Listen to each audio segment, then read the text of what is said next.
Oi, gente, tudo bem? Eu sou Lília, advogada. Trabalho e vivo do direito de família já há mais de 20 anos. Decidi compartilhar com você, advogado, que deseja viver do direito de família e encontra dificuldades. Hoje vou trazer um tema para nós falarmos que é o inventário. E o que é um inventário? O inventário, ele nada mais é do que aquele arrolamento de bens daquela pessoa que faleceu. É a divisão daquilo que o falecido deixou, o patrimônio, a conclusão, né? Então eu costumo falar que é créditos e débitos. O inventário, vamos lá fazer o que essa pessoa deixou para que possa ser partilhado, né? Se existir ainda o que possa ser partilhado depois do pagamento das dívidas, né? Então, o inventário, nada mais é, como o próprio nome já diz, é uma busca de tudo aquilo que ele conquistou e que agora vai ser dividido para os seus herdeiros, né? E muitas vezes surge uma dúvida. Eu falo isso porque muitas vezes surge uma dúvida porque eu acreditei que inventário tudo se denominava como inventário. Quando na verdade é sim inventário, só que existem outro caminho para se fazer um inventário, que é o arrolamento. É a forma como você, advogado, vai fazer o inventário. É o caminho que você vai utilizar para fazer esse inventário. Então, assim, inventário e arrolamento são coisas distintas? Na verdade, o arrolamento é o caminho, é a forma como eu vou realizar o inventário, né? Então, não significa, são coisas diferentes, na verdade, né? O inventário é único, o arrolamento é só o caminho. Vamos pensar o seguinte: o caminho para nós chegarmos a um determinado local, ele pode ser feito por várias formas. Aqui eu posso utilizar por meio de um arrolamento ou por meio do inventário tradicional. Então vamos discutir, eu vou mostrar aqui para vocês quais são as regras básicas para se fazer um inventário pela via do arrolamento, né? Então vamos lá. Arrolamento. As pessoas que o bem da pessoa que faleceu, os bens, os herdeiros dessa pessoa, precisam ser de pessoas capazes, pessoas maiores, né? Aí você vai falar, não, doutora, eu acho que pode ser também de menores. Sim, são exceções. Como tudo no nosso direito, existem algumas exceções. Mas essas exceções aqui no âmbito do inventário, do arrolamento judicial, ela requer algumas exigências. Em tese, em regra, a regra é pessoas capazes. Se tiver incapaz, o que vai precisar? A participação do Ministério Público e a partilha ser amigável. Não ter discussão, a partilha amigável e a concordância de todas as partes, né? É um dos requisitos do arrolamento, ter uma partilha amigável entre os herdeiros, né? Ter o arrolamento dos bens, depois de arrolado todos os bens que serão partilhados, apresentar esse plano de partilha de pronto para o juiz já vai saber, olha, existe imóvel A, B, C, eu já vou dar, né, vou atribuir valor a esse patrimônio, não vai haver discussão, o patrimônio A vale X, o patrimônio B vale Y, mas, olha, tem divergência, na verdade o mercado alterou. Não, eu vou lhes dar exatidão àquele valor, eu não vou discutir. Dentro do arrolamento, a regra principal é ser tudo amigável, não ter discussão, é ser, claro, objetivo, né? Então, partes capazes, plano de partilha apresentado correto, os valores dos bens que serão arrolados nesse inventário ser apresentados, não existir dúvida, não haver discussão. E um fato também importante, o valor desse patrimônio não exceder a 1.000 salários mínimos, não exceder a isso. Da mesma forma, como eu disse, que das partes capazes poder ter uma exceção, aqui também abre uma exceção, mas o que não muda como podemos dizer, é preto, preto, branco, branco. Não muda, é não ter discussão, é ser totalmente amigável. A partilha amigável, os valores amigável, a concordância de todo mundo. Então isso é o fundamental. Então o que acontece? O arrolamento, ele é mais rápido, ele é mais célere, né? Ele vai ter o pagamento das custas? Sim, ele vai ter. Eu vou fazer o pagamento, a sua conclusão, tudo vai ser muito mais rápido, tá? Então, por que você fala assim, por que existem essa diferenciação, né? Esse procedimento, esse caminho? Eu nunca tinha pensado dessa forma, mesmo porque eu já entrei com tantos inventários e ninguém não percebeu, nem mesmo o juiz. Eu conto a minha história. Eu, quando comecei, eu entrava lá, inventário e ia. Fazia no caminho do inventário tradicional. Mas eu percebi que qual é a vantagem? Como eu já expus. A partir do momento que não tem divergência de absolutamente nada, né? Não tem, tá tudo certo. Só basta pagar as custas, basta informar o que consta, o juiz vai homologar. E aquela dor da perda que originou esse inventário, ela não se prolonga no tempo, né? Porque é uma vivência. Muitas pessoas deixam de ingressar com o inventário com a desculpa de que é caro. Mas nem não é por isso, é porque muitas vezes as pessoas não se dão conta que isso é importante para a resolução e tem que ficar lembrando daquilo, da morte da pessoa. E outra coisa, né, também, gente, a gente tem que lembrar. E a pessoa começa a usufruir e vê que tem briga com outros. E aí não quer fazer esse procedimento do inventário. Então, quando todo mundo está correto, está tudo certinho, a forma, e precisa ser judicial, porque aí a escolha entre do cliente fazer esse inventário judicialmente, for isso, é um procedimento mais rápido. Pode ser também um procedimento mais barato também, né? E como essa escolha do cliente, você, advogado, vai mostrar para o seu cliente que existe essa forma também, e que pode ser mais rápida e pode ser objetiva, ele vai ter essa consciência, né? Principalmente quando for um herdeiro apenas, né? Daqui, quando a gente faz o arrolamento, eu tô recebendo o patrimônio, eu sou o único, exclusivo herdeiro. A partilha é só minha. Os bens vão haver uma transferência direta para mim, para o recebedor. Então, porque os bens não excedem o valor, ou até mesmo se exceder, vai ser tudo muito mais simples. Então, simplesmente até a forma de registro vai ser essa transferência vai ser por uma carta de adjudicação, onde se transfere o bem que era do falecido para aquele herdeiro. Até essa transferência, ela é mais rápida, ela é mais frutífera.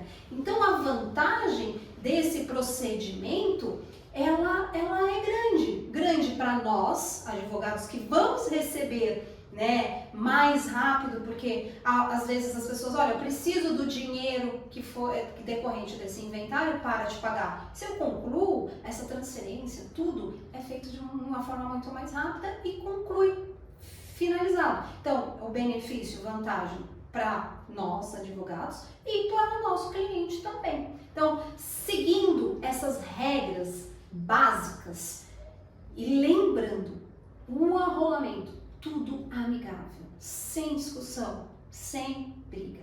Esse caminho do arrolamento é mais rápido e mais seguro. Mas, agora, nós vamos falar do inventário tradicional. Quais são as regras para a gente realizar um inventário tradicional? Já dá aqui pra gente, já dá até um frio na barriga, né? Poxa, se por meio de um arrolamento é uma coisa mais leve, mais amigável, mais rápida, aí tudo aquilo que o cliente tinha medo, a insegurança de demora, de caro, vem para o inventário tradicional, né? Mas na verdade a gente não precisa levar para esse ponto, né?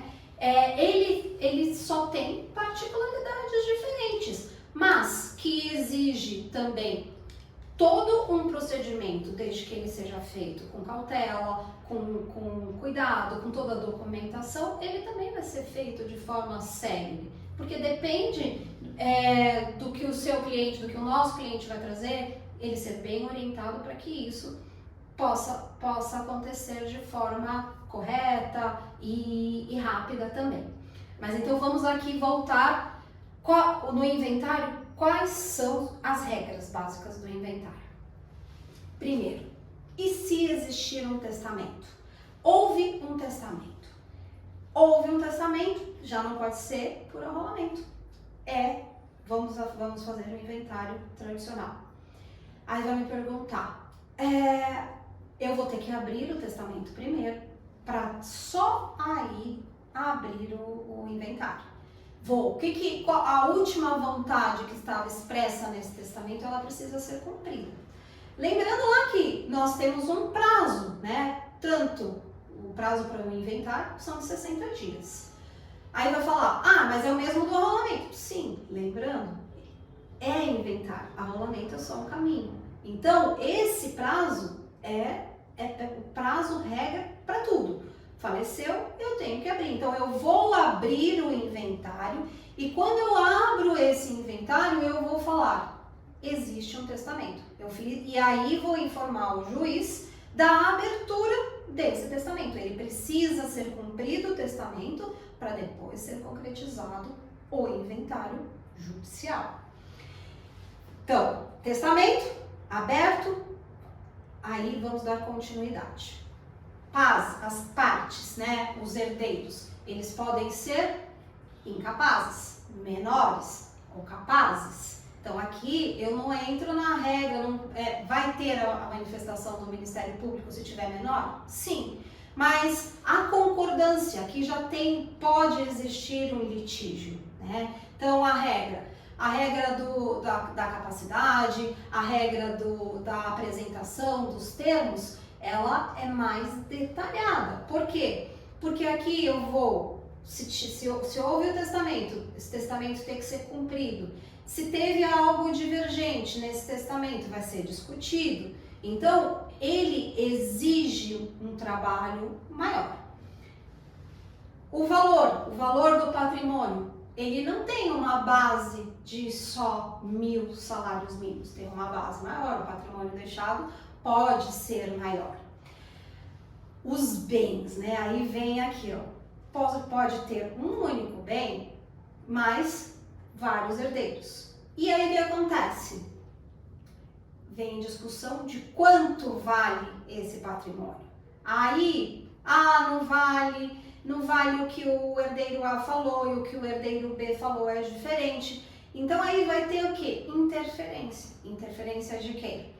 De um perito que porventura tiver que fazer a valorização desse imóvel, a interferência do Ministério Público que pode não concordar porque pode ter um menor, o juiz vai falar, não concorda, pode ter nomeação de assistente técnico e tudo é muito mais trabalhoso, tá? Então, eu vou apresentar, então, voltando lá, então assim, a gente vai pedir a abertura, nesse pedido da abertura nós vamos fazer as primeiras declarações eu vou informar quando houve o falecimento, quem eram os herdeiros, quem são os herdeiros maiores, quem são os herdeiros menores, se cada caso existir o herdeiro menor, atribuição dos valores, mas pode existir uma divergência sobre esses valores. Vou apresentar apresentar um suposto, pedido de um inventariante, mas pode ser que não concorde. Lembrando que lá no arrolamento, não vai ter assinatura de termo de inventariante. Por quê? Porque é amigável. Aqui não. Aqui eu vou assinar um compromisso de inventariante, né? Um dos herdeiros. Vou discutir quem tem essa possibilidade de ser esse inventariante, de ter essa responsabilidade, de o pagamento das custas de cada herdeiro, né? Então, todos essas divergências, essas particularidades apresentou, aí o juiz vai homologar. Se outra pessoa não concordou, vai dizer por que não concordou. Aí vai ter que ter uma homologação do juiz de acordo com todos os elementos que constavam, se houve essa divergência. Por isso que eu digo que vai ter uma manifestação do juiz. Então, veja, é um procedimento mais complexo. Então, quando a gente escolhe utilizar de um procedimento que é mais complexo, e não exige essa complexidade, no caso que eu dei exemplo, que eu fazia isso, que eu comecei fazendo isso, tinha juízes que falavam para mim, não, emende, altere o rito, seja por arrolamento.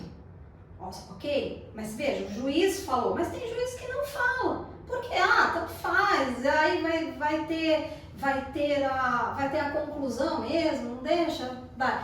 Isso existe, gente? Existe. Porque assim como existe um advogado A que sabe de um caminho, existe um juiz B que não tá nem aí, ele que deveria saber. Eu vou fazer a minha parte e vai terminar, pronto e acabou. Então, essas particularidades é importante vocês saberem. Por quê? Porque o desenrolar de uma forma ou de outra vai levar um benefício melhor para você, advogado, e para o seu cliente, tá? Então, assim, e a forma?